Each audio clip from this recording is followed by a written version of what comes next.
নমস্কার বন্ধুরা, সবাই কেমন আছো? আমি এখন আছি আমাদের পশ্চিমবঙ্গের পুরুলিয়া। তো 1 বছর ঝাড়খণ্ডে ডিউটি করার পর অবশেষে নিজের রাজ্যে পোস্টিং পেলাম। পুরুলিয়া জায়গা অসাধারণ সুন্দর, এটা আর বলার অপেক্ষা রাখে না, তোমরা সবাই জানো।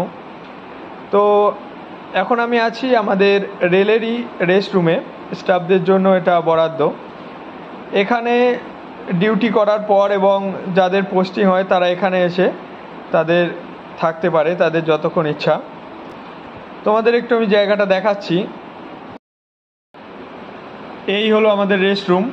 প্রত্যেকের এখানে আলাদা আলাদা করে এমনভাবে বেড আছে, যে যার মতো এন্ট্রি করে এখানে ডিউটি পাস নিয়ে এসে দেখালে এখানে এন্ট্রি হয়। তো এখানে প্রত্যেকের আলাদা আলাদা ফ্যান, দেখতেই পাচ্ছ, মশারি টাঙানোর জায়গা, সমস্ত কিছুই কিন্তু আছে। ঠিক আছে, আজকের মতো এই অবধি। আবার দেখা হবে পরের ভিডিওতে। ততক্ষণ অবধি সবাই ভালো থাকবে। টাটা।